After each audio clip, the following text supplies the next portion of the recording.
Assalamualaikum warahmatullahi wabarakatuh. Ini materi minggu yang lalu ya. Baik Bapak Ibu sekalian, untuk lebih membuka suasana yang lebih khusyuk ya, kita berlatih untuk mengucapkan dan menghafalkan kalimat talbiyah ya. Labbaik Allahumma labbaik, labbaik la syarika laka labbaik, innal hamda wan ni'mata laka wal mulk la syarika lak, labbaik Allahumma labbaik, labbaik la syarika laka labbaik, innal hamda wan ni'mata laka wal mulk la syarika lak. Baiklah, innal hamdalillah nahmaduhu wa nasta'inuhu wa nastaghfiruh wa nastahdi wa natubu ilaih wa na'udzu billahi min syururi anfusina wa min sayyiati a'malina may yahdihillahu fala mudilla lahu wa may yudlil fala hadiyalah. Asyhadu an la ilaha illallah wa asyhadu anna Muhammadan abduhu wa rasuluh la nabiyya wa la rasula ba'dah. Allahumma shalli ala Muhammadin wa ala alihi wa sahbihi ajma'in, amma ba'd.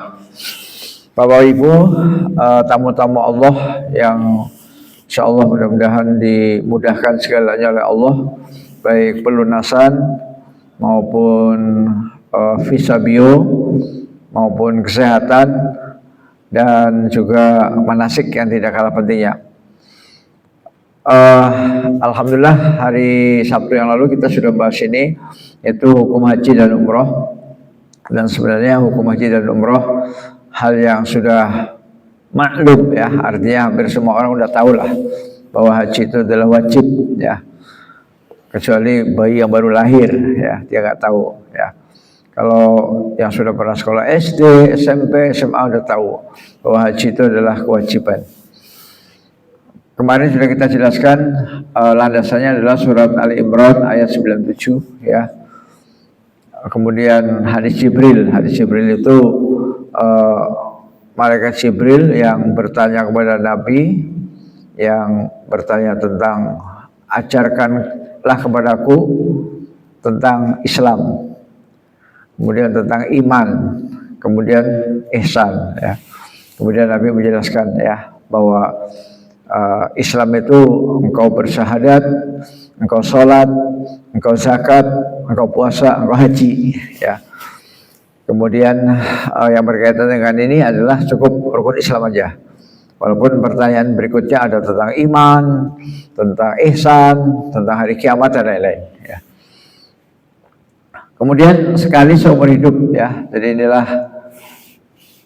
kewajiban haji yang spesial ya, yang khusus. Kalau sholat harian ya, sholat harian. Bahkan bukan harian lagi, sehari 5 kali ya sholat ya.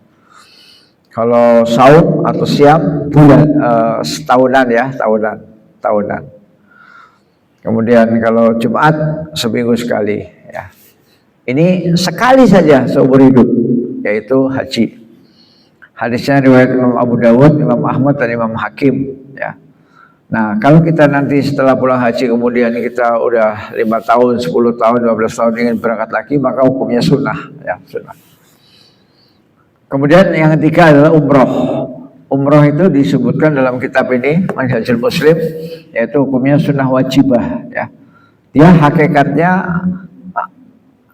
aslinya itu sunnah, tapi menjadi wajib ketika dia bergabung dengan haji.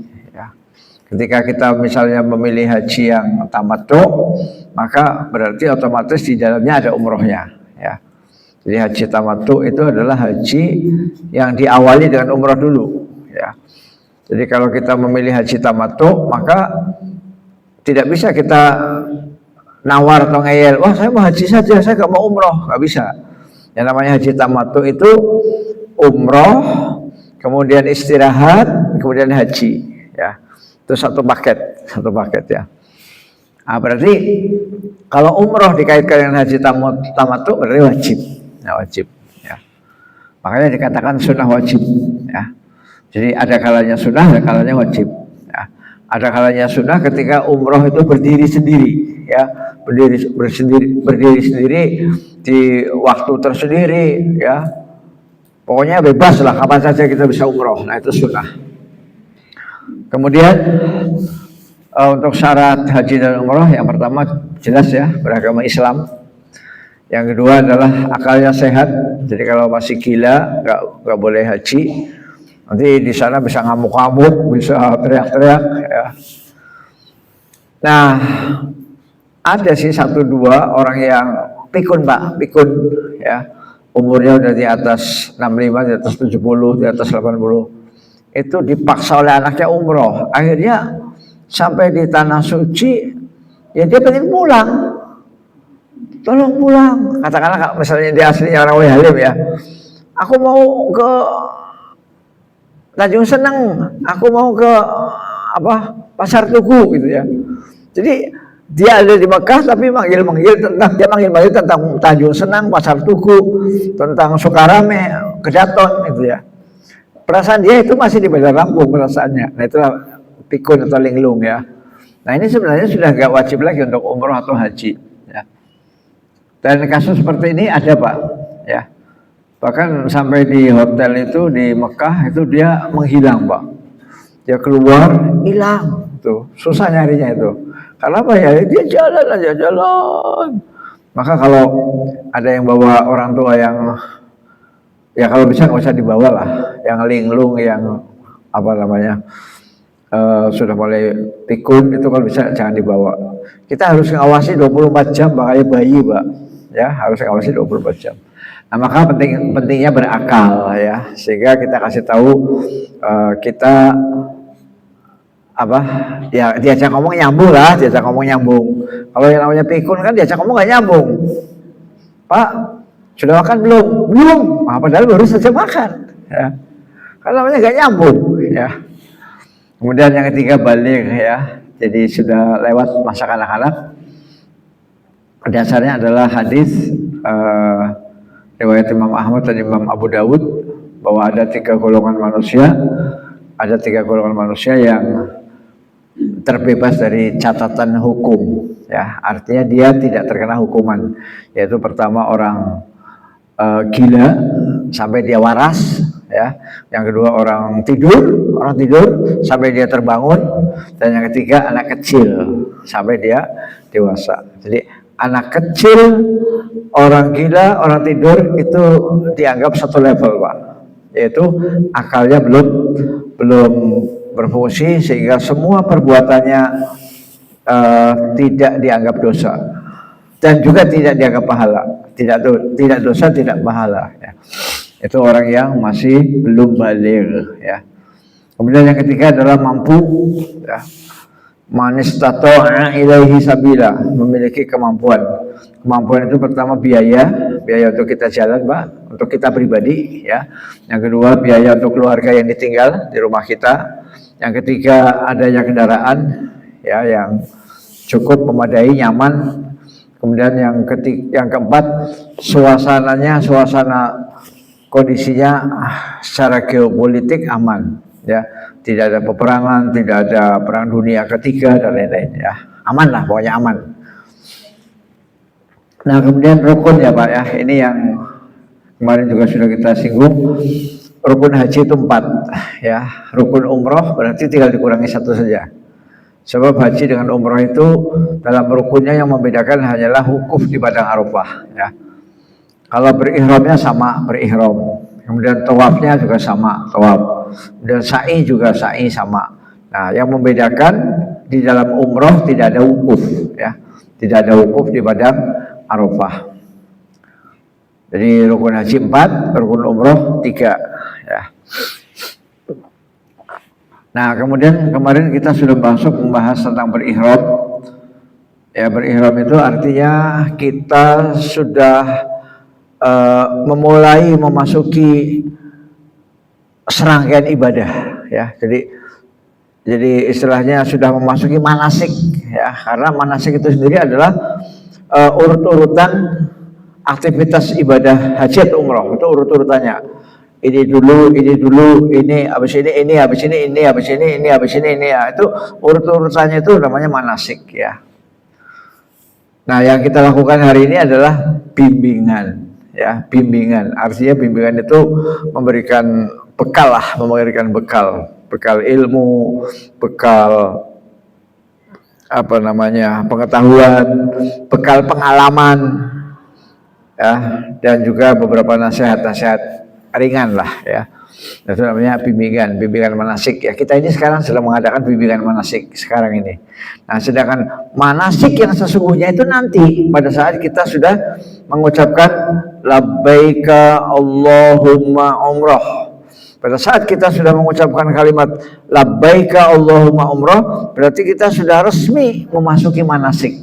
Nah, sudah resmi, sudah sah memasuki serangkaian ibadah umroh dan atau haji, ya.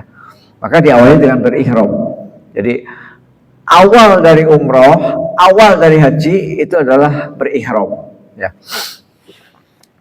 Di mana ihram itu tidak boleh dimulai dari sembarang tempat, tapi harus memulai dari tempat yang sudah ditentukan oleh Nabi besar Muhammad Sallallahu Alaihi Wasallam. Jadi berihram tidak boleh sembarangan, ya. Kemudian tidak menggunakan pakaian berjahit untuk bapak-bapak. Ya, nanti insya Allah minggu depan kita praktek, ya Pak. Praktek menggunakan kain ihram, ya. Bapak-bapak yang belum punya segera beli, Pak.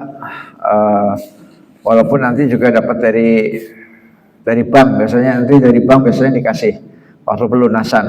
Atau kita pelunasan biasanya dikasih kain ihram biasanya. Nah, tapi kain ihram yang satu setel itu tetap kurang. Kita perlu cadangan satu lembar lagi. Nah, satu lembar lagi, kalau kita beli di toko satu lembar nggak boleh, karena kalau kita beli itu harus 2 lembar, ya, harus sepasang. Nah, maka nanti ya kalau bapak-bapak belum punya sama sekali, nanti bolehlah pinjam dari saya, boleh, ya. Artinya saya pinjemin sementara untuk praktek, ya, untuk bagaimana cara memakai kain ihram agar aurat kita tidak terbuka dan kain ihram itu tidak melorot, ya. Itu kan akan sangat lucu dan memalukan kalau pakai kain ihram itu melorot, ya. Sementara kita tidak menggunakan daleman, ya. Jadi ada tekniknya, ya. Kemudian bertalbiyah itu seperti yang tadi kita sampaikan, ya. Labbaik Allahumma labbaik, labbaik la syarika lak labbaik, innal hamda wan ni'mata laka wal mulk la syarika lak, ya. Itu namanya talbiyah. Dan talbiyah itu diucapkan pada saat kita akan umroh dan juga pada saat kita akan haji, ya. Hanya beda, Pak. Kalau umroh itu diucapkan sejak kita niat, ya, sejak kita mengucapkan labbaika Allahumma umroh, ya, sampai kita melihat Ka'bah. Kalau belum melihat Ka'bah, terus membaca talbiyah. Labbaik Allahumma labbaik, labbaik la syarika lak labbaik, innal hamda wan ni'mata laka wal mulk la syarika lak. Nah, tapi kalau sudah melihat Ka'bah, stop, ya, stop. Nah, itu yang untuk umroh, Yang untuk haji beda Pak. Yang untuk haji mengucapkannya setelah kita mengucapkan niat labbaika Allahumma hajjan, ya, labbaika Allahumma hajjan, ya. Kemudian baca talbiyah labbaik Allahumma labbaik. Sampai kapan? Sampai kita melihat jamarat yang pertama, yaitu jamarat Aqobah, ya. Sampai di pelataran jumroh untuk melontar jumroh yang ketiga, yaitu jumroh Aqobah, ya. Itu tanggal 10, Pak. Jadi Haji itu dimulai tanggal 8, kita tarwiyah, kemudian tanggal 9 kita wukuf di Padang Arafah, kemudian malam harinya menginap di Musdalifah, pagi harinya kita melontar Jumrah Aqobah. Nah, pada saat kita sudah sampai ke pelataran Jumrah Aqobah, disitulah kalimat talbiyah stop, ya, berhenti, ya. Jadi kalimat talbiyah untuk haji dimulai setelah niat sampai melihat jamarot yang mau kita lontar itu, ya. Nah, setelah lewat itu udah gak ada lagi talbiyah, udah habis, ya. Yang ada apa? Yang ada takbiran. Karena apa? Karena kita sudah masuk hari raya Idul Adha, ya, hari raya Idul Adha. Sehingga yang ada adalah takbiran. Allahu Akbar, Allahu Akbar, Allahu Akbar. La ilaha illallah, wallahu akbar. Allahu akbar walillahil hamd. Jadi mulai tanggal 10 sampai tanggal 13 kita takbiran, ya. Ya, takbirannya nggak usah kencang-kencang lah, sedang aja lah, biasa. Nah, masalah mikot ini Nabi bersabda sesuai dengan penuturan Ibnu Abbas radhiyallahu an, bahwa mikot yang ditentukan oleh Nabi yang pertama namanya Dzulhulaifah. Dzulhulaifah itu zaman sekarang namanya Bir Ali, ya, Bir Ali, yaitu di Madinah. Di Madinah untuk penduduk Madinah. Yang kedua adalah Al-Juhfah. Al-Juhfah itu untuk penduduk Syam. Syam itu mana? Syam itu Palestina, Syria, Lebanon, Yordan, ya. Itu namanya Syam, ya. Yang sekarang sedang hangat-hangat bergolak lah, ya. Jadi yang sekarang sedang hangat bergolak itu di utara, Pak, di utara Madinah. Jadi jauh lah dari Madinah, dari Mekah jauh, ya. Insya Allah kita dari Indonesia aman lah, ya, karena nggak melewati langit Syam. Kalau melewati langit Syam bisa juga ditembak sama Israel kan dari bawah, gitu ya. Nah, tapi kita nggak melewati langit Syam. Kita melewati langit Yaman, ya. Yaman insya Allah aman lah, aman, ya, aman. Itu namanya Dzulhulaifah. Yang kedua Juhfah. Juhfah itu untuk Syam. Yang ketiga Qarnul Manazil. Qarnul Manazil itu untuk penduduk Najd. Najd itu wilayah Arab sebelah timur Mekah Madinah, ya. Sebelah timur, ya. Jadi Mekah Madinah. Mekah di selatan, ya, selatan Mekah, di atas Madinah yang sebelah timurnya, yaitu namanya Najd.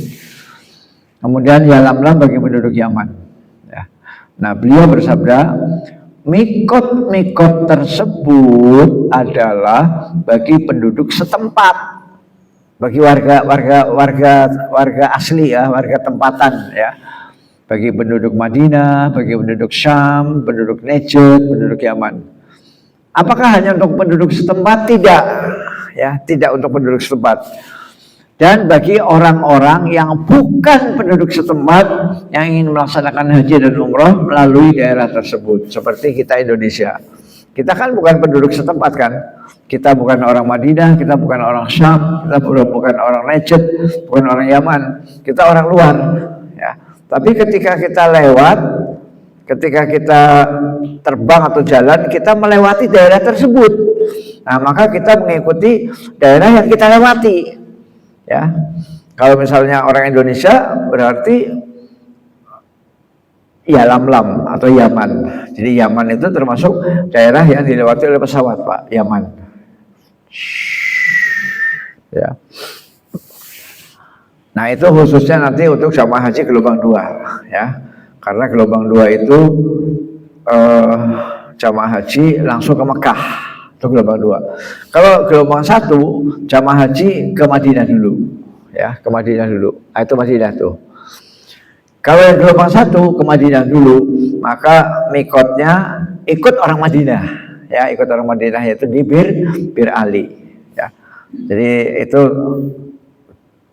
terserah Allah saja. Apakah Bapak Ibu ditakdirkan gelombang 1, apakah gelombang 2, tidak ada yang tahu. Allahu a'lam.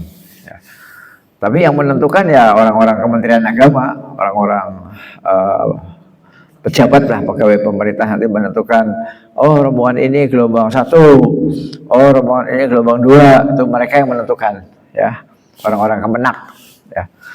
Kalau Bapak Ibu ingin gelombang 1, ya berdoa saja kepada Allah, berdoa, ya Allah aku pengen gelombang 1 biar mikotnya di Madinah aja, ya monggo aja berdoa, ya.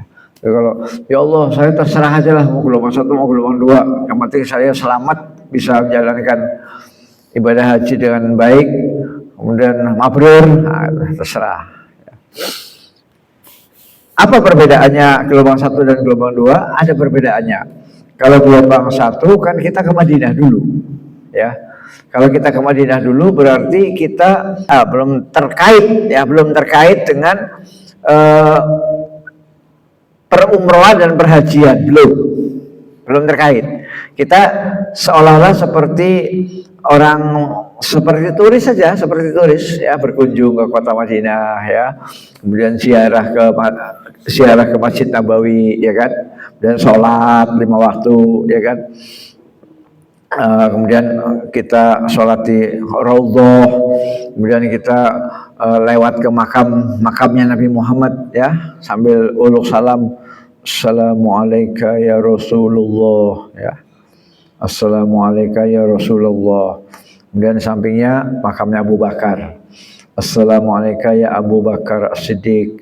Kemudian sampingnya lagi Umar, ya. Jadi 3 makam itu jajaran, Pak, Rasulullah, Abu Bakar, Umar, ya. Jadi istilahnya kita di Madinah itu belum ada kaitan langsung dengan haji, belum ada. Istilahnya baju kita masih baju biasa, ya, masih baju biasa.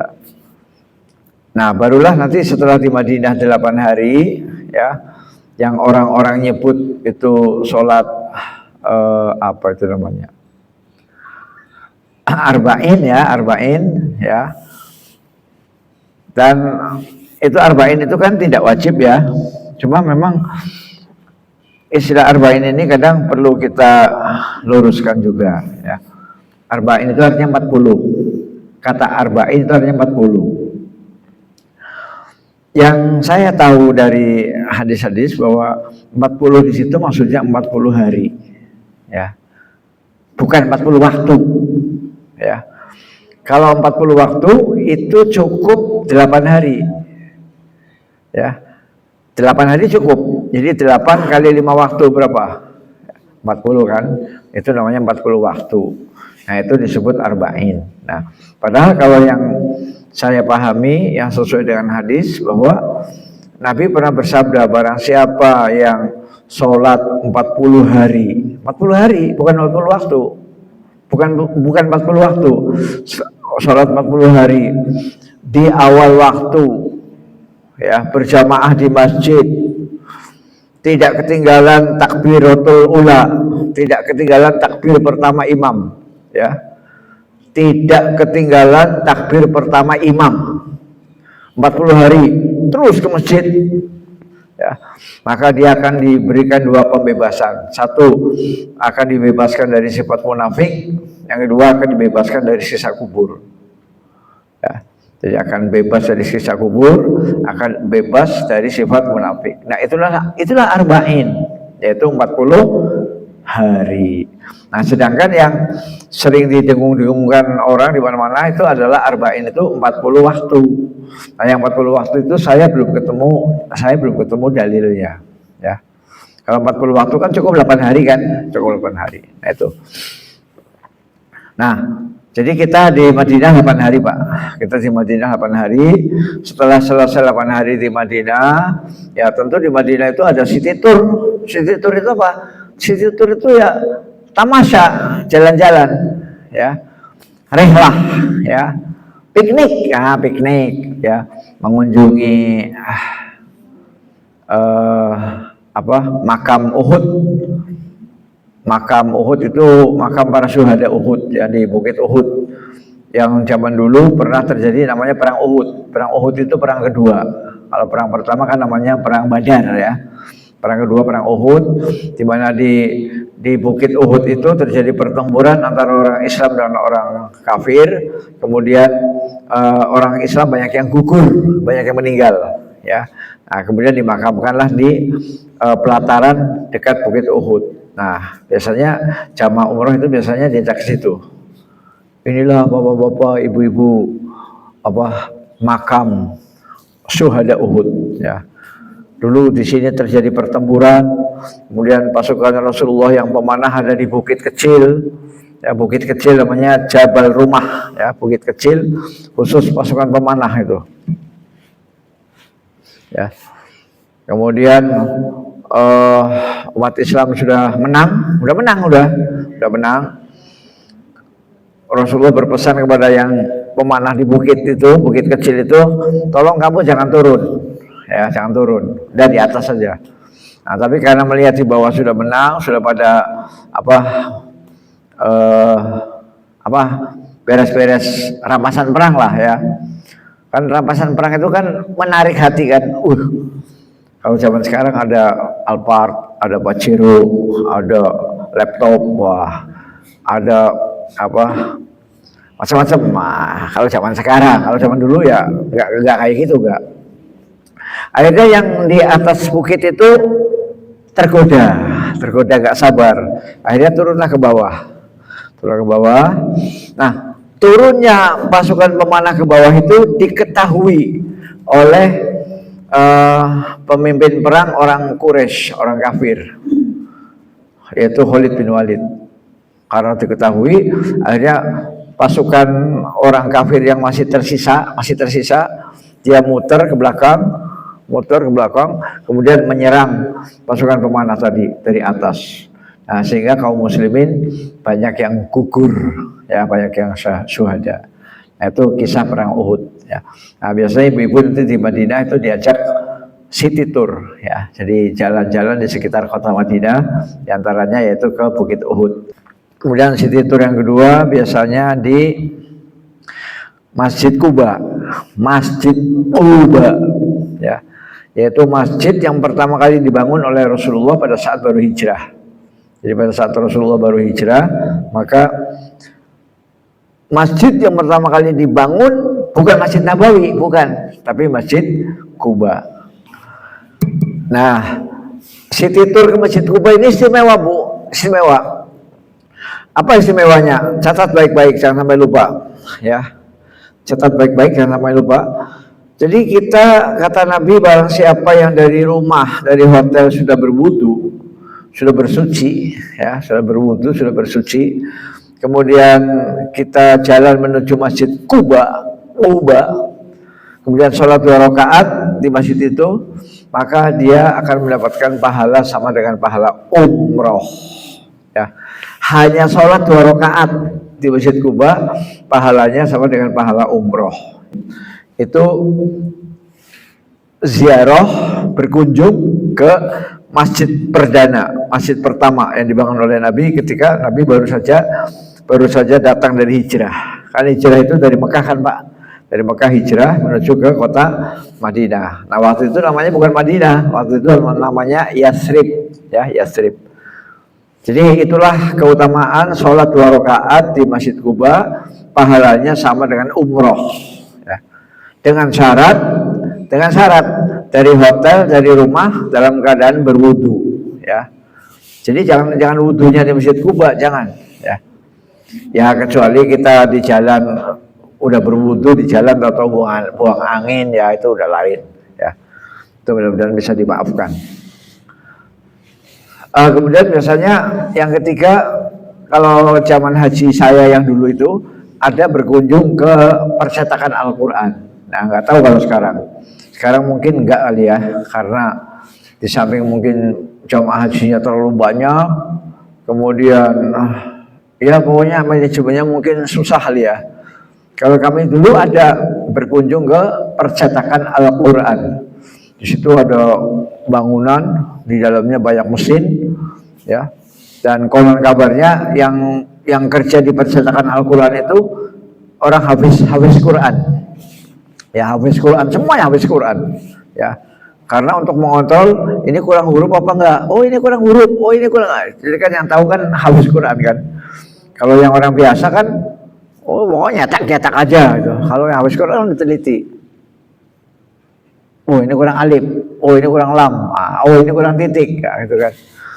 Nah, sehingga di perjalanan Al-Quran biasanya ibu-ibu tidak boleh masuk, ya, hanya di luar saja, ya, karena dikhawatirkan, ya, orang-orang Arab itu melihat orang-orang Indonesia yang cantik-cantik, kemudian takut kesengsem, akhirnya hafalannya hilang, gitu ya, dan lain-lain, ya. Pokoknya kalau berkunjung ke perpustakaan Al-Quran, ibu-ibu itu tidak boleh masuk, nggak boleh, hanya di teras, ya, di teras. Mungkin itu sebabnya, mungkin, ya.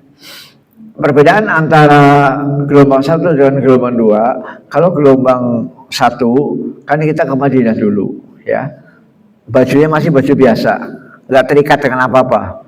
Kemudian acaranya hanya sholat aja Pak, sholat, ya, sholat sama shopping, jangan lupa itu, shopping itu penting, ya, supaya pulang-pulang membawa emping, ya, shopping, beli shop sama emping, ya, shopping. Dan shopping itu sebenarnya nggak disuruh, udah otomatis kan, apalagi mohon maaf ibu-ibu, mak-mak itu, pokoknya kalau shopping mah nggak usah disuruh Ustaz, itu otomatis shopping, ya. Kemudian sholat di raudhah, kemudian ziarah ke makam Rasulullah.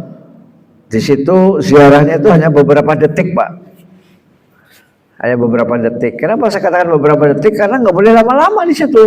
Kita berdiri beberapa detik mengucapkan salam, Assalamualaikum ya Rasulullah, dan geser. Assalamualaikum ya Abi Bakar, geser. Assalamualaikum ya Umar bin Khattab, geser. Itu berapa detik itu? Nggak boleh lama-lama. Berdoa itu nggak boleh berdoa di makam Nabi itu, dimarahin sama askar, sama polisi itu. Haji, syirik, ya. Karena memang berdoa itu nggak boleh menghadap kuburan, nggak boleh. Berdoa itu menghadap qiblat, ya. Berdoa itu menghadap qiblat, bukan berdoa menghadap kuburan, ya. Sementara kalau di Masjid Nabawi itu kita ziarah ke makam Nabi itu menghadap ke sana, ya, menghadap ke sana. Sementara kiblatnya ke sana, ya.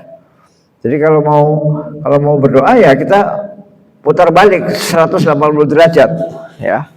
Jadi habis kita di makam Nabi, ya, Assalamualaikum ya Rasulullah, kalau berdoa ya balik dulu ke sana, karena kiblatnya sana, ya. Jadi nggak boleh berdoa di depan makam Nabi, nggak boleh, dimarahin habis-habisan sama polisi itu. Haji, ya, langsung diusir suruh jalan, ya. Nah, barulah setelah kita 8 hari di Madinah, barulah kita bersiap-siap umroh ke Mekah. Sehingga mikotnya kita menggunakan mikot penduduk Madinah. Ya, jadi untuk yang gelombang 1 kita mikotnya ikut orang Madinah, Pak, ikut orang Madinah, yaitu di Bir Ali atau Dzulhulaifah, ya. Nah, itulah yang namanya gelombang 1. Ya. Kalau gelombang 2 lain lagi. Gelombang 2 itu biasanya datangnya itu udah pertengahan bulan Dzulqa'dah sampai awal Dzulhijjah. Nah, sehingga jamaah hajinya tidak ke Madinah, Pak, tapi langsung ke Mekah. Nah, mungkin bapak-bapak bagi yang rindu dengan Mekah, mungkin aku mau gelombang 2 aja, biar saya langsung ke Mekah. Aku udah lama rindu dengan Ka'bah, kayak apa sih Ka'bah? Nah, mungkin di antara ibu ada yang berdoa begitu, minta gelombang 2. Nah, kalau saya enggak, saya minta gelombang 1 kalau saya. Sebab kalau gelombang 2 kan langsung ke Mekah. Kalau langsung ke Mekah berarti kita langsung umroh, ya, langsung umroh. Berarti kita dalam perjalanan itu harus siap-siap berihram, ya. Enggak pakai baju kayak gini, enggak Pak. Sudah dari Jakarta itu kita sudah pakai kain ihram dari Jakarta. Ya, mandinya dari Indonesia mandi pakai kain ihram. Naik pesawat pun udah pakai kain ihram, naik pesawat. Nah, itu kan sedikit agak ribet, ya. Sedikit agak ribet. Nanti mikotnya di mana? Mikotnya di Yalamlam, yaitu di atas udara Yaman. Ya, jadi nanti dikasih tahu sama pramugari atau sama awak pesawat, dikasih tahu bahwa para jamaah haji, para tamu Allah yang dirahmati Allah, dalam waktu 30 menit ke depan kita akan melewati Ya Lam-Lam. Ada pemberitahuan, ada pemberitahuan, ada announcement, ya, ada pemberitahuan. Dan kita harus lihat jam. Sekarang jam 8.30. Oh, berarti sekitar jam 9. Kita harus lihat jam. Setelah diumumkan oleh pramugari atau oleh petugas pesawat bahwa setengah jam lagi kita akan melewati Ya Lam-Lam, maka kita langsung lihat jam, Pak. Nah, sehingga kita nanti kira-kira kurang 5 menit dari setengah jam itu kita udah siap-siap, barangkali ada yang masih pakaian dalamnya masih ada, lepas, ya, atau celana kolor atau apa dilepas, ya. Kemudian baju atas kan batik kan, baju atas batik dilepas, diganti dengan kain ihram, ya. Itu di pesawat belum turun, pesawatnya belum mendarat, belum, masih di atas, ya. Nah, baru setelah jamnya masuk, ya, kira-kira ya 5 menit lah sebelum yang ditentukan, kita sudah mulai niat labbaika Allahumma umroh. Itu masih di atas pesawat, ya. Dan kita lanjutkan dengan talbiyah. Talbiyahnya bapak-bapak agak keras sedikit, ibu-ibu pelan saja, ya, pelan. Labbaik Allahumma labbaik, labbaik la syarika lak labbaik, innal hamda. Karena apa? Karena Bapak Ibu sudah resmi, sudah sah, resmi masuk dalam manasik. Ya, sudah melewati mikot dan sudah melafalkan kalimat labbaika Allahumma umroh. Ya. Jangan sampai kita berihram setelah pesawat turun, jangan sampai Bu, ya. Bapak-bapak, ibu-ibu, jangan sampai kita berniat ihram nunggu pesawat turun dulu. Nunggu pesawat turun, sampai di bandara King Abdul Aziz baru kita niat. Itu nggak sah, ya, nggak sah. Itu wajib memotong kambing 1, ya, wajib memotong kambing 1. Dan, ya, sebagai hukuman karena kita berihramnya tidak dari mikot, tapi sudah masuk ke wilayah mikot. Ya, jadi kita berihram itu bukan sudah masuk, bukan, tapi pasti garisnya, di garis mikotnya, ya, di garis mikotnya. Memang nggak kelihatan garis mikot, nggak kelihatan. Dengan mata itu nggak kelihatan, mana sih garis mikot, ya nggak ada lah. Orang itu imajiner kok. Tapi pakainya waktu, dan waktu itu dikasih tahu sama pramugari, dan pramugari atau pilot itu kan sudah tiap hari lewat, Pak, lewat, dia sudah hafal, ya, bahwa menit kesekian kita lewati Ya Lam-Lam, ya. Jadi patokannya adalah patokan waktu, ya. Makanya kita langsung lihat jam. Ketika sudah ada announcement, sudah ada pengumuman dari petugas pesawat bahwa 30 menit ke depan kita akan melalui Ya Lam-Lam, kita langsung lihat jam. Nah, ya, sehingga nanti kita kira-kira pas kurang 1 menit, kurang 2 menit, kita langsung mengucapkan labbaika Allahumma umroh, ya. Karena 1 menit bagi pesawat itu kan jauh, Pak, ya, jauh loh. Pesawat itu kecepatannya berapa itu? Kecepatannya, ya, kecepatannya katakanlah 800 km per jam. Nah, itu kan 1 menit itu ya udah jauh bener kan, 1 menit itu, ya. Maka ya kita berusaha tepat lah, ya, tepat waktu, ya. Ketika sudah dikasih tahu 30 menit ke depan, kita lihat, oh berarti jam sekian nanti lewat. Nah, disitulah perbedaan antara gelombang 1 dan gelombang 2. Perbedaan apanya? Perbedaan niat berihramnya, ya. Makanya kalau saya pribadi lebih memilih ke Madinah dulu, ya, karena sudah sampai Madinah kita masih pakai baju biasa, masih bebas, masih santai, ya, bebas, santai, merdeka, mau ngapa-ngapain boleh di Madinah itu. Ya, apalagi misalnya ada pengantin baru gitu ya. Nggak apa-apa, boleh ya. Karena apa? Belum berihram, belum. Baru hanya datang ke Madinah, kemudian istilahnya itu ziarah. Masih berkunjung. Bahasa internasionalnya adalah tourism, berziarah. Nah, baru setelah 8 hari di Madinah, baru kita mandi, kemudian pakai baju ihram, baru kita keluar di Bir Ali. Nanti di Bir Ali kita mengucapkan niat, ya, labbaika Allahumma umroh. Nah, kalau sudah pakai baju ihram, sudah mengucapkan labbaika, itu kita terkena larangannya banyak kan, larangan ihram. Tapi kalau belum itu, di Madinah masih bebas, ya. Nah, tapi terserah Bapak Ibu. Kalau Bapak Ibu lebih senang gelombang 2, ya monggo, ya berdoa saja. Ya Allah, saya pengen gelombang 2 ya Allah, biar merasakan bagaimana ribetnya niat di atas pesawat. Iya, nggak apa-apa. Karena saya sudah rindu dengan Ka'bah, saya pengen segera ketemu Ka'bah. Ya. Nah, nanti kan sampai di bandara masih dalam keadaan kain ihram, masih bertalbiyah terus. Kemudian dari bandara naik bis 2 jam. Ya, naik bis 2 jam dari Bandara King Abdul Aziz menuju ke Mekah.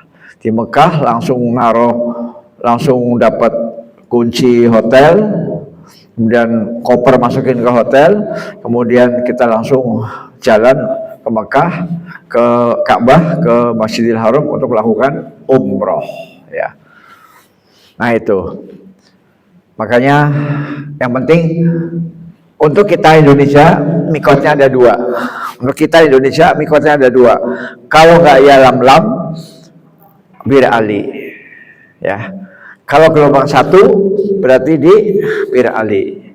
Kalau gelombang 2, berarti di ya lam. Yang ini nggak kepake, Pak. Ini nggak kepake. Untuk kita orang Indonesia. Ya. Nah itu tentang berihram.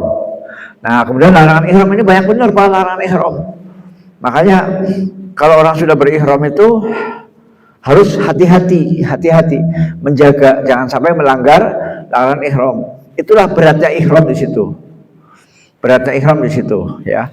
Larangannya adalah menutup kepala, ya, untuk bapak-bapak ini. Jadi bapak-bapak tidak boleh pakai tutup kepala. Tutup kepala lepas, Pak. Ya. Baik tutup kepala pakai peci maupun pakai sorban, ya. Gini itu nggak boleh. Ya. Kecuali ngangkat barang. Kalau ngangkat barang boleh. Misalnya bapak punya koper gede, ya koper, ya, terus diangkat gini. Nah, itu boleh. Sekedar itu ini namanya bukan menutup kepala, namanya ngangkat barang. Ya. Nah, itu boleh. Tapi kalau tutup begini, atau misalnya bapak kedinginan di mana, misalnya di Musdalifah kedinginan, kemudian kepalanya ditutup. Nah itu nggak boleh, ya. Pokoknya tutup kepala nggak boleh. Yang kedua, mencukur dan memotong rambut, walaupun sedikit nggak boleh. Baik rambut kumis, rambut jenggot, rambut alis mata, rambut hidung, rambut ketiak, dan juga rambut kemaluan. Ya, tidak boleh dicukur dan dipotong. Kemudian memotong kuku, tangan maupun kaki, ya. Jadi kalau bapak kebetulan lupa, waduh, kuku saya panjang nih kayak harimau, gitu ya. Ya nggak boleh dipotong, udah terlanjur. Kalau sudah terlanjur berihram. Nah, maka kalau mau motong-motong kuku, motong rambut sebelum mandi, sebelum berihram, ya. Jadi sebelum mandi, sebelum berihram, kita motong kuku, motong rambut, ya. Segala macam rambut, ya. Tapi kalau sudah berihram nggak boleh. Kemudian menyentuh wewangian, ya, menggunakan parfum, ya. Jadi parfum tidak boleh digunakan di kain ihram, ya. Kecuali yang kemarin sudah saya terangkan, yaitu untuk bapak-bapak kaum lelaki setelah mandi, setelah mandi, kemudian handukan, itu kulitnya, dadanya, badannya itu boleh diberi minyak wangi, dan itu cuma sekali tok, ya, cuma sekali saja. Selain itu nggak boleh, ya. Ibu-ibu nggak boleh. Kemudian mengenakan pakaian yang berjahit secara mutlak. Jadi bapak-bapak semua pakaian yang berjahit dilepas, ya, dilucuti, ya, mulai dari kaos singlet sampai baju koko, kaos macam-macam, termasuk dalaman-dalaman lepas semua, ya. Kemudian membunuh hewan buruan darat, ya, hewan buruan darat, ya, hewan buruan darat. Ya. Artinya darat itu yang mendarat, ya. Misalnya ayam kemana? Ya ayam termasuk darat, ya. Kemudian burung merpati termasuk darat karena dia kan mendarat, ya. Makan itu, ya, burung merpati, ya. Kalau yang bukan hewan buruan darat kan yang selalu di atas terus kan. Dan itu nggak boleh kita makan. Apa itu burung elang? Ya itu kan termasuk hewan buas kan, ya. Burung elang, burung apalagi itu yang pokoknya di atas terus lah. Yang kalau ke bawah hanya makan sebentar, cuk, terbang lagi, ya. Raja Wali, ya, Raja Wali, kemudian burung elang itu tidak termasuk ini, ya, tidak termasuk. Dan jarang kan orang makan elang kan, wah saya mau makan elang, itu nggak ada itu. Sebelum kita makan elang makan kita dulu kan. Cuk, cuk. Kemudian Rafas melakukan perbuatan yang mengarah kepada birahi, itu nggak boleh. Surat Al-Baqarah 197, ya. Fala rafasa wala fusuqa wala jidal, ya. Jadi jangan melakukan perbuatan-perbuatan yang bisa membuat nafsu birahi kita bangkit, ya. Nanti ada hukumannya. Kemudian melaksanakan akad nikah atau melamar itu juga tidak boleh. Menikahkan atau meminang, melamar nggak boleh. Kemudian apalagi ini, ya, melakukan hubungan suami istri ini sesuatu yang sangat fatal. Nah, untuk larangan 1 sama larangan 5, larangan 1 sampai larangan 5 itu kalau melanggar maka hukumannya dendanya puasa 3 hari. Puasa 3 hari, ya. Kemudian kalau tidak sanggup puasa karena lemah atau karena sesuatu yang mah atau lemah, maka memberi makan 6 orang miskin masing-masing 1 mud. 1 mud itu 544 gram beras atau kurma, ya, kurma boleh, gandum boleh. 545 gram gandum, ya.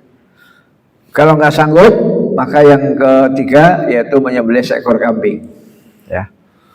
Misalnya, Pak, saya puasa nggak kuat, memberi makan 6 fakir miskin, oh sanggup, ya udah itu aja. Ya. Kalau saya ingin yang paling top, yang paling abdul, yaitu menyembelih seekor kambing, ya, untuk pelanggaran ihram yang nomor 1 sampai nomor 5. Apa sih nomor 1 sampai nomor 5? Hitung aja, Pak. 1, tutup kepala. 2, potong rambut. 3, kuku. 4, parfum. 5, pakaian berjahit. Nah, jadi kalau 1 sampai 5 ini dilanggar, maka hukumannya tadi, ya. Nah, kemudian yang ini, yang hewan darat, hukumannya adalah mengganti hewan yang serupa atau hewan yang sejenis, ya. Hewan yang serupa sejenis. Misalnya kita menangkap kambing, ya kita ganti kambing. Kita menangkap burung dara, kita ganti burung dara, ya. Yang semisal lah, yang setara, ya. Nah, kalau yang ini kita lihat, ya. Nah, jadi kalau yang kedua yaitu hewan buruan diganti dengan yang setara, ya, yang sebanding. Kalau yang ketiga yang mengarah kepada birahi maka memotong kambing atau dam. Nah, jadi ini memang bahaya sekali kalau suami istri pengantin baru berangkat haji bareng. Kalau dia nafsunya nggak kuat, maka bisa banyak kambing yang harus dipotong, ya. Yang mengarah pada birahi. Itu belum hubungan seksual, belum baru berjumbu, ya. Nah, yang keempat, nah kalau sudah hubungan badan,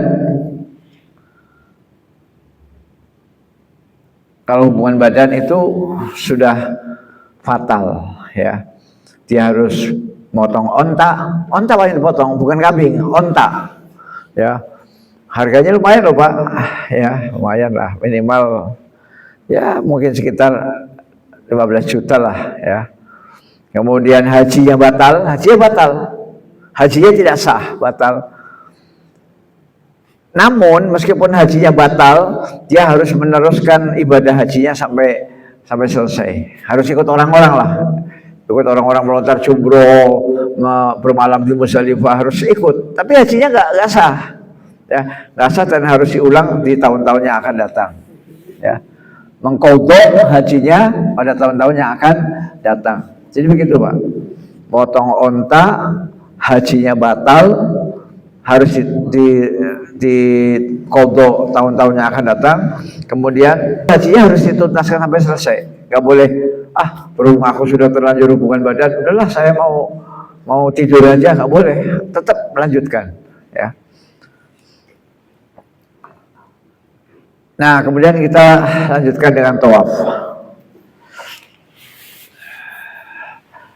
Silakan istirahat dulu Pak, minum snacknya dimakan. Ya nanti kita lanjutkan dengan tawaf. Silakan Pak kalau ada pertanyaan. Alhamdulillahirabbil alamin. Allahumma sholli ala Muhammadin wa ala alihi wasallam. Untuk tutup kepala, pertama hujan dulu ya. Untuk orang Arab itu hujan itu malah ditunggu-tunggu. Ya.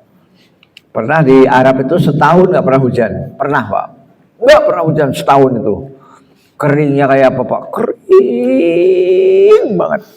Nah ketika ada hujan itu justru pada hujan-hujanan. Istilahnya pada cingkrak-cingkrak itu ya hujan-hujanan itu ya. Nah karena sesuai dengan amanat Quran juga bahwa hujan itu adalah air yang mengandung barokah ya, berkah. Berkahnya banyak ya. Ada dalam surat Qaf Pak. Bapak nanti buka surat Al-Quran ya, buka surat Qaf ya, surat Qaf. Bahwa hujan itu adalah berkahnya banyak. Maka sebenarnya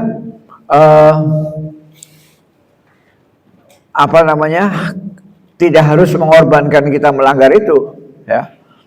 Kecuali lupa. Kalau lupa kita istighfar aja. Waduh lupa, kepalanya ditutup dengan kain ihram. Ya, kalau lupa nggak kena denda, nggak kena hukuman. Ya. Tapi harus jujur ya sama Allah ya, harus jujur. Saya lupa. Tapi kalau ingat cuma sengaja, aku takut sama hujan, tutup. Ya. Tuh. Ambil lari. Nah, itu maka kena denda, tidak kena hukuman. Ya. Baik, ya, tapi kalau yang nggak nempel di kepala boleh. Jadi kalau misalnya kayak sejenis payung, nah jadi yang paling aman bawa payung aja Pak. Ya, bawa payung. Ya. Saya haji 2007 saya bawa payung Pak. Payungnya malah dikasih dari BSI apa Muamalat ya, saya lupa. Dari Bank Syariah Mandiri atau Bank Muamalat. Ya semua jamaah haji dikasih payung. Dikasih kain ihram, dikasih payung. Payungnya payung lipat yang kecil itu. Bukan payung yang panjang semeter setengah yang untuk jualan somai, bukan payung yang untuk jualan somai ya. Payung lipat saja kecil itu. Nah, jadi kalaupun kita dikasih dari bank alhamdulillah, kalau nggak dikasih ya beli sendiri. Ya, payung lipat murah kok, ya murah. Jadi untuk mengatasi hujan jangan pakai kain ihram, ya. Nah, nggak boleh. Jadi memang jamaah haji yang teliti itu pasti bawa payung. Karena nanti pada hari-hari tertentu di Mekah itu sangat panas. Kalau bapak-bapak mau lihat film haji di Mekah itu, di kota Mekah itu banyak sekali yang tawaf sambil bawa payung, Pak. Tawaf mengelilingi Ka'bah, payungan. Nah, jadi sekali lagi untuk mengatasi hujan dan panas bukan dengan kain ihram, bukan, tapi dengan payung. Ya, dengan payung. Jadi penutup kepala yang tidak nempel, payung kan nggak nempel kan? Itu boleh. Ya, penutup kepala yang tidak nempel boleh. Ya, Jadi makanya solusinya adalah payung. Dan saya baru ingat bahwa payung itu penting, apalagi bapak-bapak, ibu-ibu ini nanti haji masih dalam suasana awal musim panas. Masih panas, Pak. Bapak Ibu itu masih panas. Karena kan kalau nggak salah terbangnya bulan Mei kan. Terbang bulan Mei, kemudian sampai di wukufnya itu kalau nggak salah Juni. Juni itu udah mulai panas banget, Bu. Panas, ya, panas. Jadi musim panasnya baru hilang setelah 9 tahun lagi. 9 tahun lagi baru musim panasnya hilang, ganti dengan musim dingin. Ya. Kenapa saya katakan 9 tahun lagi? Sebab setiap tahun itu selisihnya 11 hari. Jadi kalau baru 3 tahun berarti baru selisih sebulan, ya.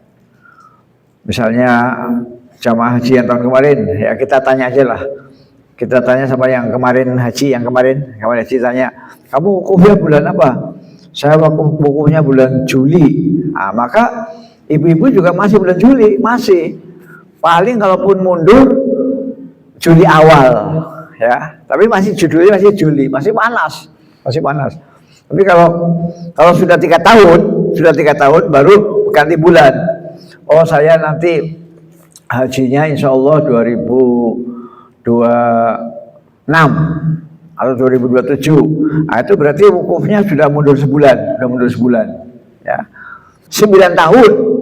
Setelah 9 tahun baru mundur 3 bulan. Nah, mundur 3 bulan itu berarti dari Juli, Juni, Mei, April. Nah, April itu sudah mulai istilahnya pancaroba lah. Ya, pancaroba. Enggak dingin lagi, enggak panas lagi, ya, enggak dingin lagi, enggak panas lagi. Itu. Nah, jadi Bapak Ibu nanti insya Allah masih musim panas, masih musim panas, payung, ya, bawa payung. Sekaligus menjawab pertanyaan itu tadi, ya. Jadi payung tetap bawa. Kemudian pertanyaan kedua yaitu sabuk. Sabuk itu sebenarnya di toko-toko peralatan haji sudah dijual. Ada yang jual kok, ada yang jual.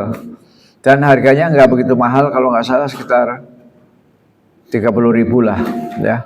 Jadi sabuknya khusus, bagus Pak, sabuknya bagus dan itu tanpa jahitan. Jadi bagi bapak-bapak yang takut belorot boleh pakai sabuk, tapi sabuknya jangan sabuk arang-arang sendiri, apalagi sabuk dari kain ihram yang kecuali kalau kain ihramnya betul-betul asli, tidak dijahit.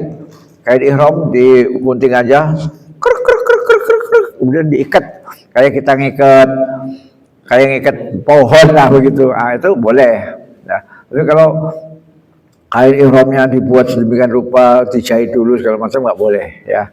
Jadi untuk sabuk saya sarankan beli saja yang sudah jadi, murah kok Pak, murah, ya. Dan itu bagus. Bahkan ada ini ya, ada dompet ya untuk naruh uang, untuk nyelipin uang, ya. Nyelipin uang merah 4 biji kan, tipis kan, 4 biji pasti bisa diselipin di sabuk itu. Ya, jadi untuk sabuk seyogianya beli jadi saja Pak. Masih ada pertanyaan Ibu Bapak sebelum kita lanjutkan ke tawaf? Ya, yang seperti itu saya belum pernah menemukan dalilnya, ya. Jadi jangankan yang sehari semalam, yang 8 hari saja, 8 hari berarti sholat wajibnya kan sehari 5 kan, 5 kali 8 berarti 40. Yang itu pun saya belum menemukan dalilnya, apalagi yang Ibu tanyakan tadi, kami belum menemukan dalilnya. Yang saya sudah menemukan dalilnya itu adalah sholat wajib 40 hari, ya, 40 hari. Nah, jadi karena saya tidak pernah menemukan dalilnya, maka saya tidak berani menjawab, ya. Jadi kalau saya jawab berarti saya akan ngarang-ngarang kan dosa Bu, ya. Jadi insya Allah saya belajar terus Bu, ya. Kalau memang ada saya ikuti, ya. Nah, Ibu untuk mengetes coba aja buka di Google ketikanya di Google sholat arba'in itu ya. Nah, nanti lihat saja mana yang ada dalilnya. Kalau yang hanya sekedar uraian saja, uraian itu narasi, sholat arba'in adalah sholat 40 waktu di kota Madinah, di Masjid Nabawi, titik. Dalil yang ada, hadis yang ada, itu nggak usah didengar, ya, nggak usah didengar, itu lewati saja. Tapi kalau sholat arba'in adalah sholat ini berdasarkan hadis Nabi dalam riwayat Bukhari, dalam riwayat Muslim, dalam riwayat Abu Dawud, Tirmizi, hadisnya hasan sahih, nah, maka mari kita amalkan. Ya, coba cek dulu di Google ya, cek di Google. Ya. Nah, jadi yang setahu saya itu saya belum menemukan, Bu ya. Silakan yang lain, Bapak. Kita insya Allah praktek di Islamic Center awal Januari ya Bu ya, awal Januari. Jadi supaya umroh kita betul-betul perfect sempurna, ya, maka harus dipraktekkan betul-betul di asrama haji, yaitu bagaimana cara mengelilingi Ka'bah dan bagaimana cara sa'i ya. Tentu bacaan-bacaannya semampu kita ya. Justru dari sini nanti kita bisa melihat bahwa untuk tawaf ini yang sah pertama ada niat itu dalam hati ya. Dan yang kedua harus suci dari najis dan hadas, harus suci. Ya, karena tawaf itu sama dengan sholat. Tawaf itu sama dengan sholat, harus suci. Kemudian menutup aurat. Nah ini Pak, maaf. Banyak jamaah haji dari negara lain yang pusernya kelihatan. Ya, puser itu bahasa Jawanya itu wudel. Nah ini kalau pusernya kelihatan berarti dia tawafnya tidak sah karena membuka aurat. Ya. So, makanya bapak-bapak hati-hati ya, jangan sampai pusernya kelihatan. Makanya kalau kan kain ihram ada dua ya, ada kain ihram yang di pundak, ada yang di sarung. Nah, yang di sarung itu jangan sampai di bawah puser, ya kalau bisa di atas. Memang agak ngap ya, agak begah itu ya, tapi nggak apa-apa. Yang penting masih bisa napas kok. Kan napas kan di sini ya, napas di paru-paru ya. Nah kadang-kadang ada orang yang males ngikat kain ihramnya tinggi-tinggi, apalagi yang perutnya gedut, biasanya ihramnya agak melorot. Nah kalau kain ihramnya agak melorot, udel kelihatan, berarti batal kalau untuk tawaf.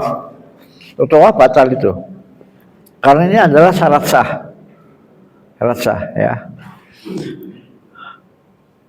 Kadang-kadang kain ihram yang di punggung ini, yang di pundak ini, kadang-kadang kan sering melorot, ya. Nah kalau kita melorot selama, misalnya dadanya kebuka Pak ya, dadanya kebuka. Selama dadanya kebuka tapi pusernya ketutup, nggak apa-apa, ya.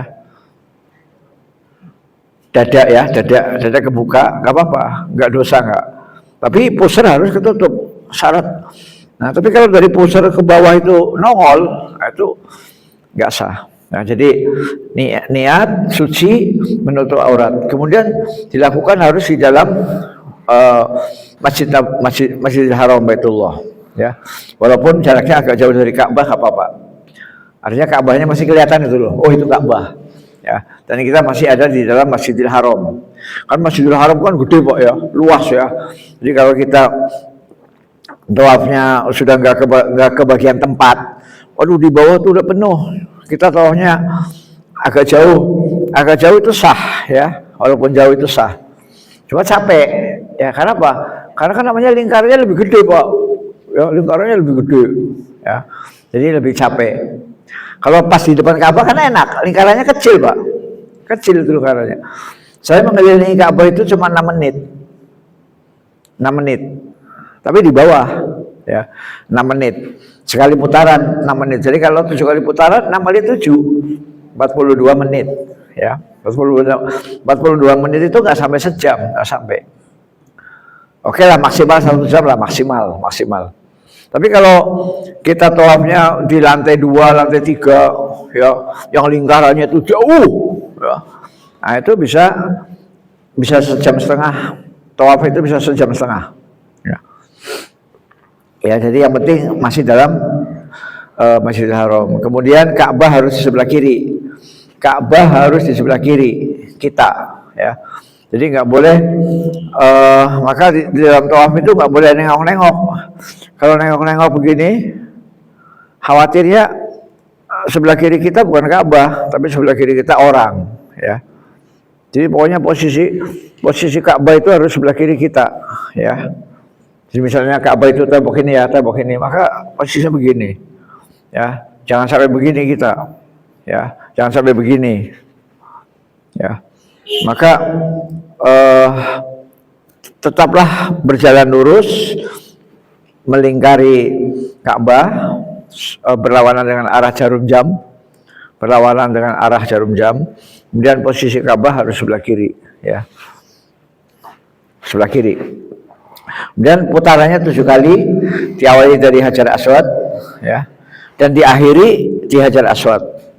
Jadi mulainya dari Hajar Aswad, terakhirnya polnya juga di Hajar Aswad, ya. Kemudian harus berturut-turut, nggak boleh putus-putus, ya.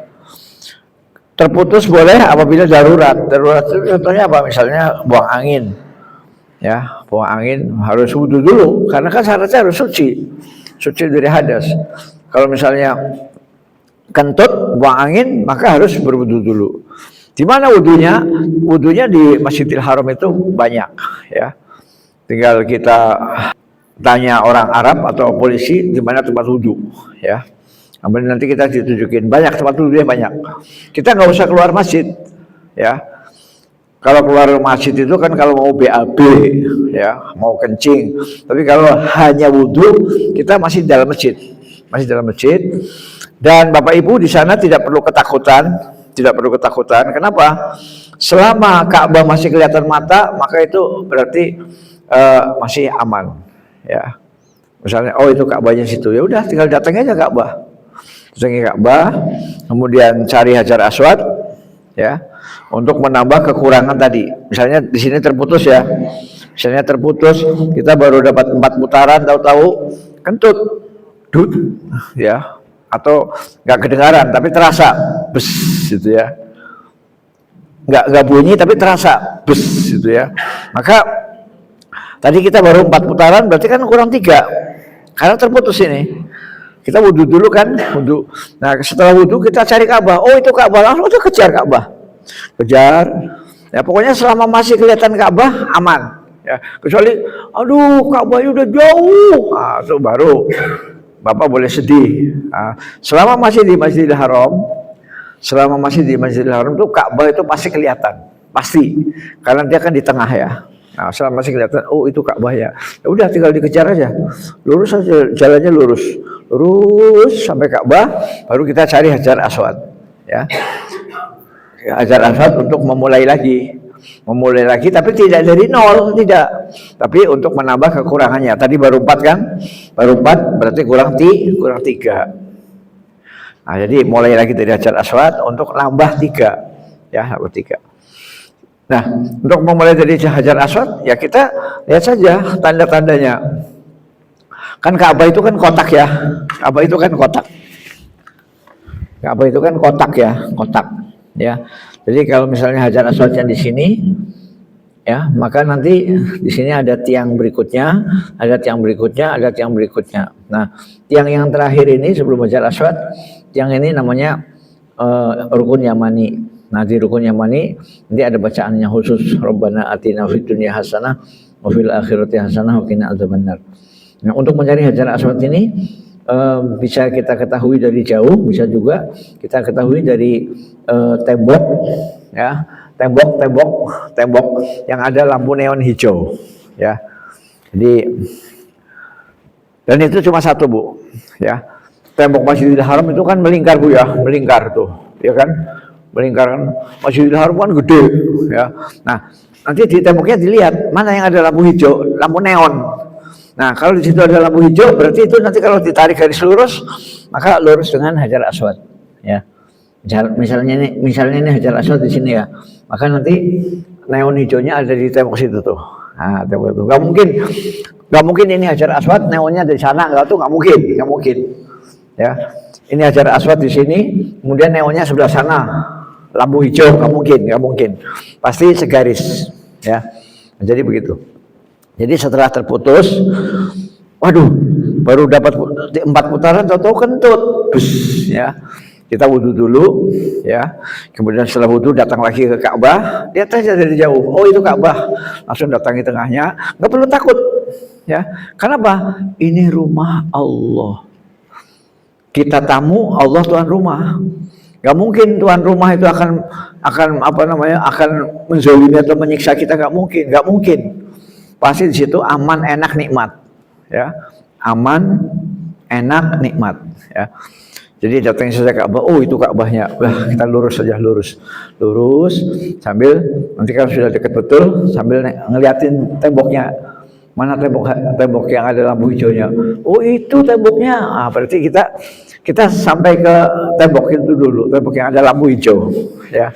Nah setelah lurus barulah kita menambah kekurangannya yaitu 3 putaran, ya. Nah jadi ini syarat sahnya, ya. Kalau diputus kemudian habis itu, aduh saya baru 5, udahlah saya 5 aja lah, nggak bisa nambah 2, itu maka batal, tawafnya batal. Gak kepake, ya. Tawafnya batal berarti umrohnya batal berarti hajinya batal. Ya, batal semua. Karena apa? Karena haji tamattu itu kaitannya dengan umroh. Ya, umroh itu kaitannya dengan tawaf. Tawaf itu tidak boleh terputus. Tidak boleh terputus. Dan tidak boleh hanya 5 saja. Saya 5 saja. Ya, harus 7 putaran, ya. Nah untuk tawaf ini seperti itu Bapak Ibu sekalian, ada syarat sah, ya. Asal sudah ini sudah dilakukan, kan di sini nggak ada tulisannya ke-8 harus wajib membaca Al-Fatihah, nggak ada kan? Nggak ada. Jadi ketika Bapak hanya muter aja 7 kali nggak baca apa-apa, itu sebenarnya secara hakikat tawafnya udah sah, ya. Karena syarat sah itu hanya 7. Syarat sah ya hanya 7. Nggak ada disuruh baca apa-apa, nggak ada, ya. Nah yang disuruh membaca itu adalah sunnah, ya. Nah ini hadisnya dulu Pak, ya. Hadis Tirmidzi menyatakan tawaf di sekeliling Baitullah adalah seperti sholat, ya. Seperti sholat. Bedanya kalian bicara di dalamnya. Kalau sholat nggak boleh ngomong. Sholat nggak boleh ngomong, nggak boleh. Sholat ngomong batal. Tapi tawaf ngomong boleh, ya. Ngomong sama istri, ngomong sama teman sama haji boleh. Maka orang yang berbicara hendaknya ia tidak berbicara melainkan kebaikan.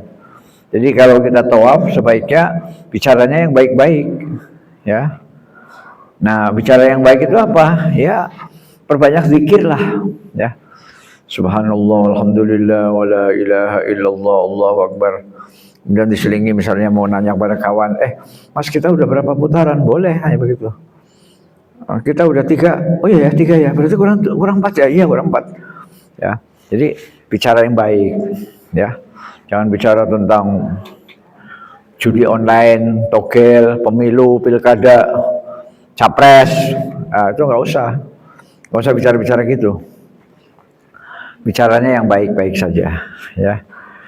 Jadi tawaf itu seperti sholat, hanya bedanya sholat nggak boleh ngomong, tawaf boleh. Tapi meskipun boleh, ya jangan kemudian nyerocos terus, ya akhirnya kita lupa sama Allah. Mana asik ngobrol kan? Nah, padahal namanya di depan Ka'bah, kita datang jauh-jauh dari Indonesia, terbang 10 jam, ngumpulin uang 15 tahun, kok sampai di Ka'bah malah ngobrol? Kan namanya otaknya nggak dipakai, ya. Sayang dong, ya. Maka harus berbicara yang baik. Nah, salah satu berbicara yang baik itu adalah zikir, ya, zikir dan doa. Nah, ini baru sunnah Bu, ya. Ini sunnah nih, sunnah. Bukan syarat sah, bukan. Sunnah. Yaitu untuk tawaf kudum kita disunahkan jalan cepat, ya, atau lari kecil. Ini. Ya, kalau jalan biasa kan gini, ya. Ya, jalan biasa, ya. Kalau kalau yang namanya jalan cepat itu jalannya diperpendek itu. Jadi langkahnya diperpendek. Kayak orang lari tapi sebenarnya nggak lari. Ya, itu namanya lari kecil. Itu khusus tawaf kudum. Tawaf kudum itu tawaf selamat datang. Ya. Ibarat sholat itu sholat tahiyatul masjid. Ya. Bapak boleh nggak masuk masjid langsung duduk? Nggak boleh kan? Disunahkan untuk tahiyatul masjid. Jadi tawaf kudum ini sama persis kedudukannya dengan sholat tahiyatul masjid, sama. Ya. Nah untuk tawaf kudum, ya itu lari kecil, ya. Bagi laki-laki, perempuan enggak, ya. Sekali lagi ini sunnah nggak dilakukan nggak apa-apa, sunnah kan. Kemudian itiba itu apa?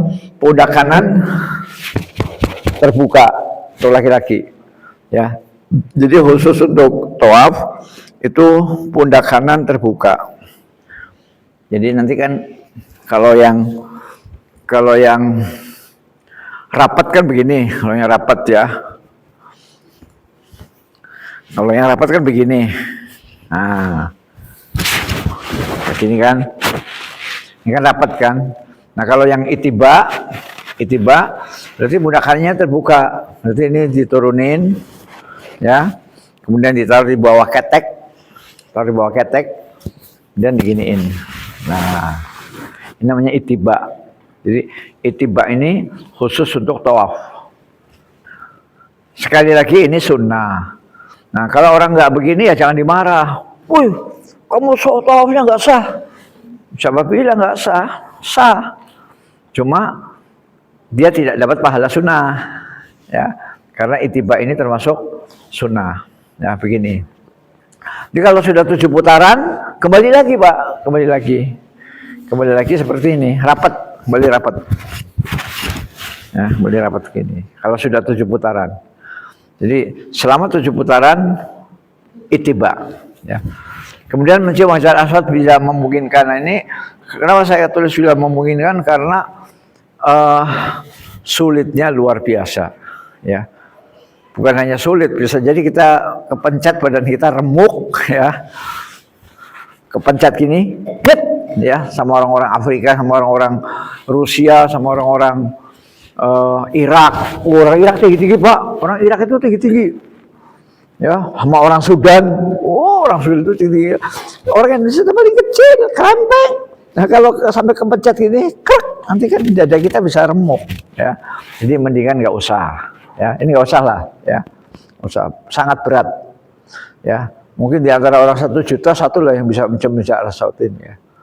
Nah, kecuali kalau kita mau bayar, itu namanya joki, dan itu tentu berdosa, ya.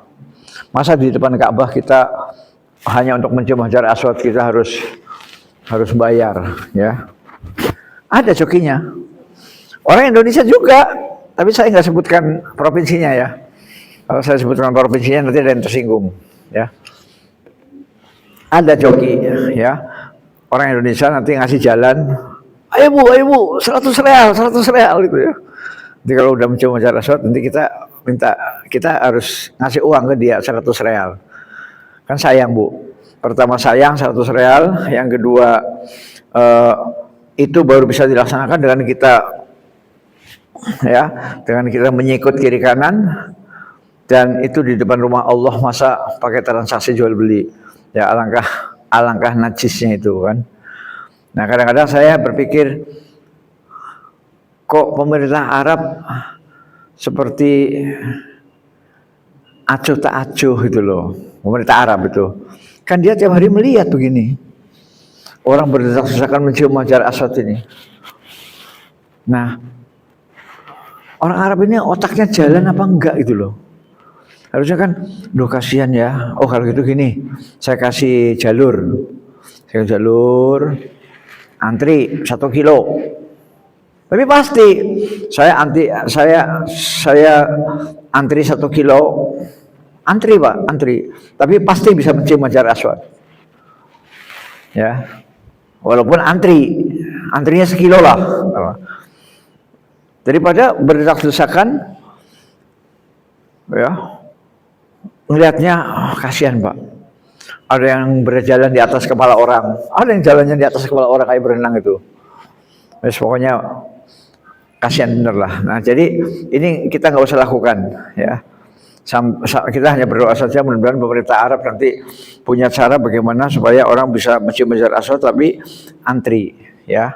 Jadi kalau sudah mencium, katakanlah kepalanya dikasih stiker apa gitu, atau disuruh ya kayak orang nyoblos pemilu kan, habis nyoblos apa Pak? Nah, celup. Nah, sehingga ketika ini kamu udah nyoblos ini ya, itu juga bisa kan nanti yang sudah mencium Hajar Aswad dicelupin pakai tinta, celup. Nah, sehingga holas kamu tadi udah mikir-mikir, ya. Nah ini saya kadang-kadang bermimpi begitu, kapan pemerintah Arab itu otaknya jalan gitu ya. Bagaimana caranya bisa mencium Hajar Aswad? Soalnya saya juga pengen Pak, tapi saya belum pernah. Haji udah 2 kali, umroh itu udah nggak kehitung, ya udah nggak kehitung. Tapi nggak bisa mencium Hajar Aswad. Ya. Kalau ada orang bisa mencium, ya dugaan saya cuma 2, dia menyakiti orang, ya, atau dia bayar pakai joki, ya bayar. Ya. Nah jadi sekali lagi ini sunnah, jadi tinggalkan aja Pak daripada menyakiti orang, ya tinggalkan saja. Kemudian membaca Bismillahirrahmanirrahim, Bismillahirrahmanirrahim, ya. Kemudian berzikir dan berdoa, ya. Berzikir dan berdoa dengan doa apa saja karena tidak dibatasi dan tidak ditentukan. Tidak dibatasi dan tidak ditentukan, ya. Maka zikirnya itu bebas, ya. Kalau yang saya amalkan, subhanallah walhamdulillah wala ilaha illallah Allahu akbar, ya. Subhanallah walhamdulillah wala ilaha illallah Allahu akbar. Nanti kalau sudah sampai sini sudut yang keempat, kan sudut pertama Hajar Aswad, ya. Sudut yang kedua rukun Iraqi, ya. Yang ini rukun Syami, Syam. Yang ini rukun Yamani, ya. Jadi yang keempat ini Yamani. Yang Yamani ini dari rukun Yamani ke Hajar Aswad kita membaca Rabbana atina fid dunya hasanah wa fil akhirati hasanah wa qina azabannar, ya. Sekali lagi ini sunnah, ya. Jadi bapak-bapak nggak usah khawatir, aduh bacaannya apa? Aku nggak hafal, aku nggak bisa, aku nggak usah takut. Orang bapak jalan aja udah sah kok, ya. Loh masa iya sih orang Islam nggak bisa baca babar blas, kan? Nggak mungkin kan? Baca apa saja. Al-Fatihah boleh, kulhu boleh, beristighfar boleh, bersalawat kepada Nabi boleh, ya. Tuh, jadi itu, jadi tidak dibatasi dan tidak ditentukan, ya. Nah, sampai di sini dulu. Nanti kalau adab-adabnya ada di sini, adab-adab untuk tawaf. Kan tadi yang penting syarat sah dulu kan, ya, supaya tawaf kita sah, gitu ya. Boleh nggak sambil tawaf kita megang-megang Ka'bah? Nggak boleh. Ka'bah nggak boleh disentuh, ya. Yang boleh disentuh hanya 2, yaitu Hajar Aswad. Yang boleh disentuh hanya 2, Hajar Aswad dan rukun Yamani. Boleh disentuh. Disentuh aja gini, pakai tangan kanan. Rukun Yamani itu pojok yang keempat, ya. Pojok yang pertama kan namanya Hajar Aswad, ya. Pojok yang kedua namanya rukun Iraqi, ya. Dan pojok yang ketiga namanya rukun Syami. Nah, barulah yang pojok yang keempat namanya rukun Yamani, ya. Dinamakan seperti itu karena mengarah kepada negara. Yang Iraqi mengarah kepada Irak, yang Syami mengarah kepada Syam, yang Yamani mengarah kepada Yaman. Nah, pas di rukun Yamani itulah kita membaca, kita boleh megang gini, habis itu jalan. Nah, kalau yang dinding Ka'bah dipegang-pegang, itu tawafnya batal itu, ya. Kenapa? Karena Ka'bah tidak di sebelah kiri. Ya, coba bayangkan, ketika orang tawaf kemudian tangannya begini, megang-megang Ka'bah, maka sebelah kiri dia siapa? Sebelah kiri dia hampa. Padahal dalam tawaf itu sebelah kiri harus Ka'bah. Nah kalau sebelah kiri harus Ka'bah ya harus begini, ya. Nah, gitu ya. Makanya tidak boleh. Bahkan kalau kusbah lebih ketat lagi. Kalau kusbah lebih ketat lagi, kusbah. Ya. Nah, jadi itulah ya. Yang penting syarat sah. Ya, yang penting syarat sah. Nah, ini yang penting syarat sah, dipahami benar. Niat ya karena Allah. Karena tawaf ini adalah ibadah dan diniatkan untuk taat kepada Allah, ya. Suci, menutup aurat dilakukannya masih di Masjidil Haram dan Ka'bah harus di sebelah kiri, Sehingga badan kita jangan tolah-toleh, Pak, jangan toleh. Selfie segala macam, jangan selfie, jangan. Ya, selfie nanti setelah selesai tawaf. Setelah selesai tawaf 7 kali baru selfie, ya. Jangan lagi tawaf kemudian selfie membelakangi Ka'bah. Misalnya itu Ka'bah ya, kita membelakangi gini, selfie. Ah, itu berarti rusak tawafnya. Rusak. Kenapa? Karena sebelah kiri kita bukan Ka'bah lagi. Ya, pokoknya Ka'bah itu harus selalu sebelah kiri. Ya, makanya jangan selfie dulu. Udah jalanin dulu 7 putaran, setelah 7 putaran baru selfie, ya. Selfie itu kan biasanya bergaya kan, seolah-olah lagi berdoa. Itu ya. Dan namanya acting, ya, namanya acting. Jadi selama kita melakukan ibadah, ini ibadah Bu ya, ibadah nih. Ibadah jangan selfie lah. Kenapa? Hampir dipastikan kalau kita selfie, maka kita akan bergeser posisi kan.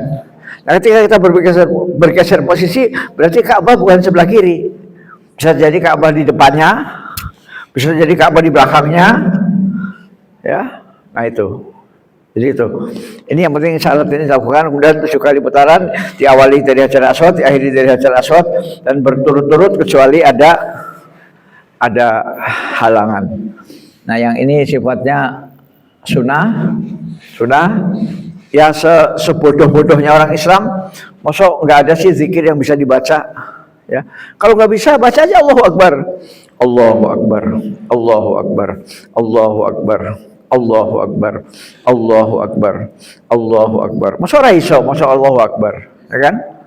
Kebangetan kan kalau orang Islam nggak bisa membaca Allahu Akbar. Jadi sebodoh-bodohnya orang Islam, semiskin-miskinnya orang Islam, nggak pernah ngaji, Allahu Akbar pasti tahu dong, ya. Jadi berdoa dengan doa apa saja tidak dibatasi, yang penting zikir, ya. Misalnya Bapak tahunya apa? Saya tahunya subhanallah, ya udah nggak apa-apa, subhanallah, subhanallah, subhanallah, subhanallah, subhanallah, subhanallah. Tahunya subhanallah, alhamdulillah nggak tahu, tahlil la ilaha illallah nggak tahu, ya nggak apa-apa, sah. Nah, alangkah indahnya kalau tahu semua. Subhanallah walhamdulillah wa la ilaha illallah, Allahu Akbar. Subhanallah walhamdulillah wa la ilaha illallah, Allahu Akbar. Subhanallah walhamdulillah wa la ilaha illallah. Itu alangkah indahnya, ya. Subhanallah tahu, alhamdulillah tahu, la ilaha illallah tahu, Allahu Akbar tahu, ya. Sekali lagi ini sunnah, ya. Seandainya Bapak misalnya hanya Allahu Akbar saja, sah tawafnya, sah, ya. Nah, ini yang tadi yang adab-adab di sini, Pak, ya. Adab-adab.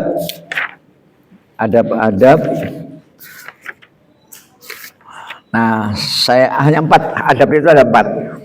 1, tawaf hendaknya dilakukan dengan khusyuk, menghadirkan hati dan perasaan akan keagungan Allah Azza wa Jalla serta takut kepada Allah karena siksanya dan ingin mendapatkan apa yang ada di sisinya.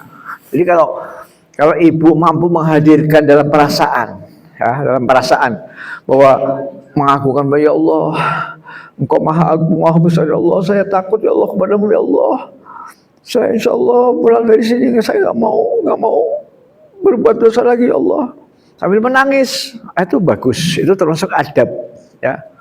Kalau sampai bisa menangis, kemudian merasakan kebesaran Allah, keagungan Allah, dan merasa bahwa diri kita itu kotor, merasa bahwa diri kita itu banyak dosa, ya, oh itu bagus sekali, itu adab, ya adab.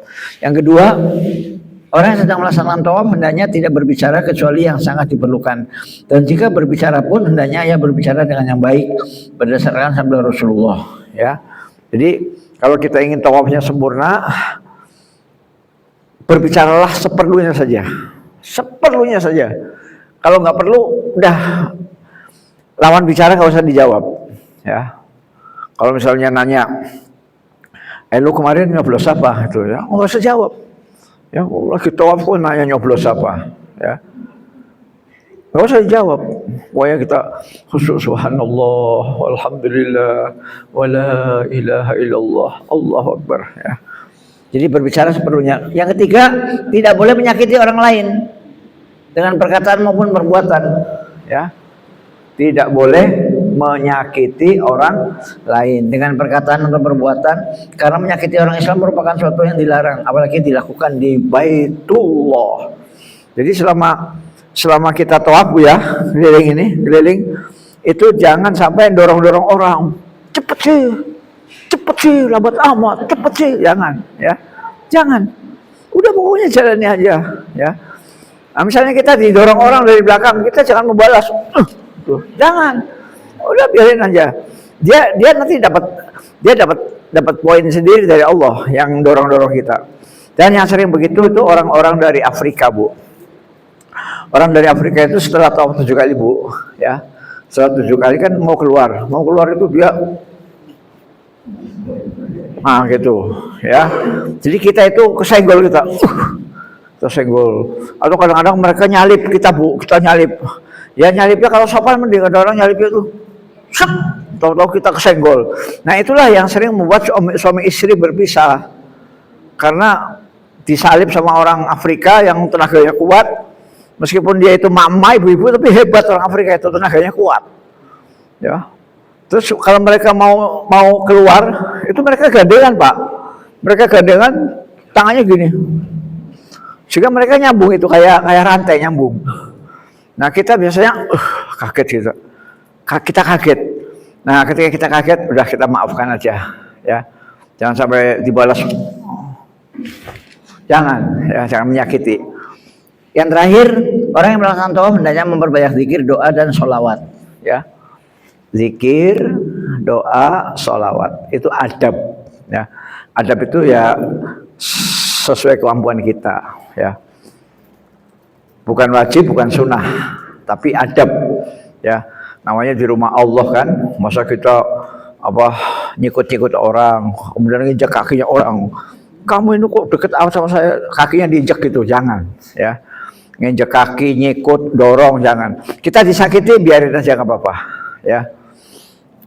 Dan bagi ibu yang pengalaman saya, Bu, ya, pengalaman saya, kita harus berhusnuzon, berprasangka baik, bahwa semua orang yang datang ke Mekah itu adalah niatnya ibadah, ya, niatnya ibadah. Jadi kita harus berprasangka baik. Kita harus berprasangka baik. Jangan sampai kita punya prasangka bahwa oh itu orang datang jauh-jauh dari Afrika mau nyakitin saya, jangan. Dia mau ibadah, cuma karena mungkin mereka manasiknya kurang, ya, manasiknya kurang, jadi mereka kasar, kemudian nyenggol-nyenggol kita, ya. Nah itu kita husnudzon aja, husnudzon. Nah inilah perlunya manasik, Bu, ya, sehingga tawaf kita adalah tawaf yang bermartabat. Wabillahi taufiq wal hidayah. Assalamualaikum warahmatullahi wabarakatuh.